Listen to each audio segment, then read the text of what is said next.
Hello guys, আমি Deep and welcome back to my channel Deep exclusive. So এখন আমি এই ভিডিওর মধ্যে কথা বলবো বিদ্যুৎ জাওয়ালের নতুন ছবি ক্র্যাককে নিয়ে, এবং এটা কিন্তু আজকের মুক্তি পেয়েছে। সো কেমন হলো ক্র্যাক?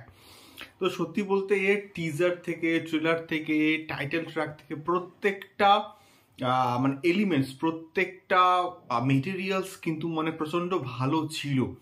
কিন্তু সেই লেভেলের কি হয়েছে, মানে যে কোনো সিনেমার ক্ষেত্রে, যে কোনো হচ্ছে সিরিজের ক্ষেত্রে তার কন্টেন্টটা, তার গল্পটা কিন্তু খুবই ইম্পর্ট্যান্ট হয়। তো এখানে গল্পটা কি আদৌ সেই লেভেলের?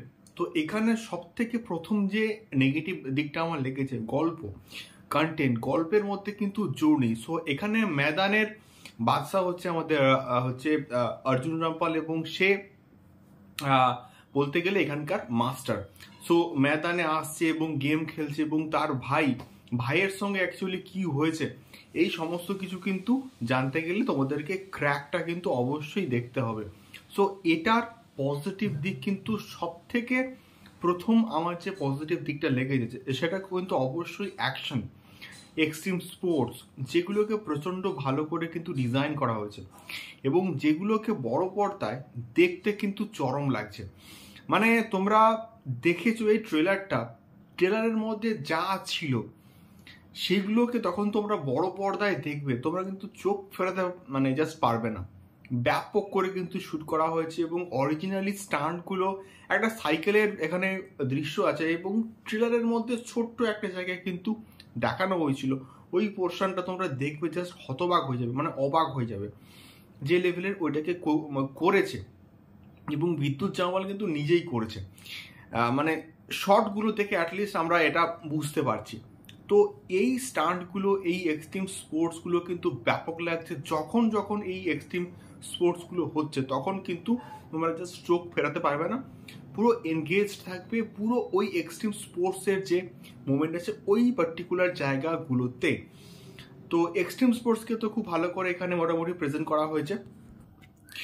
আর সেকেন্ডলি ভালো লেগেছে বিদ্যুৎ জামালকে, এবং বিদ্যুৎ জামালের পারফরমেন্স, বিদ্যুৎ জামালের অ্যাটিটিউড। এবং সত্যি বলতে বিদ্যুৎ জামালকে আমাদের ইন্ডিয়ান সিনেমা পুরোপুরি কিন্তু ওয়েস্ট করেছে। এবং সে যে লেভেলের অ্যাকশন করে, যে লেভেলের স্টান্ট করে, তাকে প্রপারলি যদি ইউজ করা যায় তাহলে সে কিন্তু আরো অনেক বড় মানে বড় কিছু কাজ করার কিন্তু ক্ষমতা রাখে। এবং তার প্রত্যেকটা ছবি তোমরা দেখে নাও, কমান্ডো থেকে স্টার্ট করে প্রত্যেকটা ছবির মধ্যে অ্যাকশন সে খুব ভালো কিন্তু করে।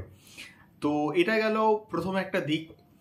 অর্জুন রামপাল ব্যাপক, তার কাজ এখানে আমার কিন্তু বেশ ভালো লেগেছে। এবং সব থেকে বড় একটা দিক হচ্ছে নোরা ফাতেহি এখানে মানে তাকে এখানে কি জন্য নিয়েছে, সেটাই আমার কিন্তু সব থেকে বড় একটা মানে কোয়েশ্চেন আছে।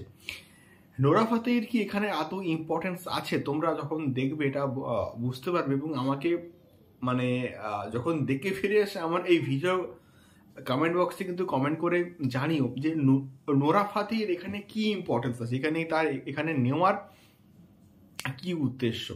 আমি জাস্ট বুঝতে পারছি, জাস্ট আমার জঘন্য লাগলো ওই পোর্শনটা। বাদ বাকি ব্যাকগ্রাউন্ড স্কোরের কাজ ঠিকঠাক, সিনেমাটোগ্রাফি খুব ভালো, এবং এক্সট্রিম স্পোর্টস যদি তোমরা এরকম অ্যাকশন এবং এক্সট্রিম স্পোর্টস তোমরা যদি দেখতে চাও বড় পর্দায়, তোমরা কিন্তু অবশ্যই এই প্রজেক্টটা অ্যাটলিস্ট একবার কিন্তু ট্রাই করতে পারো।